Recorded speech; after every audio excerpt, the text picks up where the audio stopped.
Golden State Warriors at Houston Rockets mayroong nilulutong trade at yan po ang ating pag-uusapan mamaya. Pero bago yan, eto muna. Pumirma na sa Boston Celtics itong si Kenny Lofton Jr. para sa kanilang Summer League roster at siya po'y makikipagbuno sa isang roster spot sa kanilang kupunan. Kahit na malaking mama itong si Kenny Lofton Jr. ay huwag nyo itong ismulin. Sa Shanghai Sharks, naging MVP siya doon sa CBA. Meron siyang average na 25 points, 12 rebounds and 6 assists per game. Nang nasa NBA pa, itong si Lofton ay kabilang sa mga nagpapahirap kay Chet Holmgren at kay Wembanyama sa isa sa kanilang mga laban. Ngunit gayon pa man ay walang kupunang handang magsugal para sa kanya. Maliban na lang sa Boston Celtics, sa ngayon perfect naman ang kanyang malaking katawan para pang-atake at siguradong makakabingwit siya ng maraming foul. Kaya sa ngayon, dapat na lang pong sulitin ni Kenny Lofton itong kanyang tsansa sa Boston.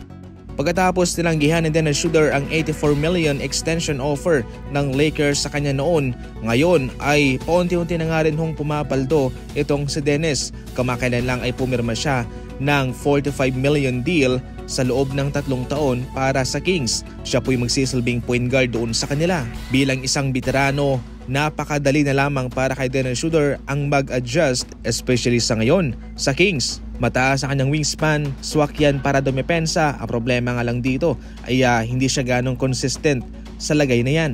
Eto na, breaking trade po ito, history po ito sa NBA. Ito po yung kauna-unahan na mayroong 7 kupunan na magte-trade. Sa puntong ito, ayon mismo kay Shams ng ESPN, ipagpapatuloy po ng Rockets at ng Suns ang kanilang pagti-trade. Pero ngayon, marami na po silang kasama. Isa na ang Lakers, Atlanta Hawks, Brooklyn Nets, Golden State Warriors at ang Minnesota. Sa ngayon ay wala pa tayong hawak na impormasyon kung ano-ano ang matatanggap ng Lakers, Hawks, Nets, Golden State at ng Minnesota.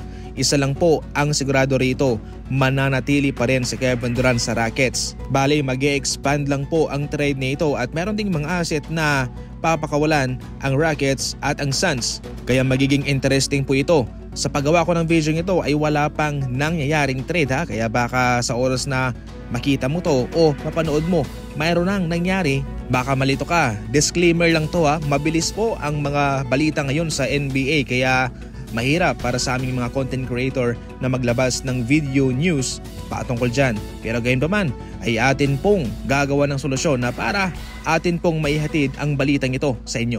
Samantala, mabibigyan na po ng tsansa si Damian Lillard na makasama ang kanyang pamilya habang nagpapagaling sa kanyang operasyon sa kanyang Achilles. Ayon sa impormasyon, hindi nga raw pinayagan ng Milwaukee Bucks itong si Damian Lillard na pumunta sa kanyang pamilya, bumisita man lang at doon magpahilom sa kanyang operasyon. Sa susunod na video ating pag-uusapan ang kanyang kontrata na patuloy pong babayaran ng Milwaukee Bucks sa susunod na 5 taon.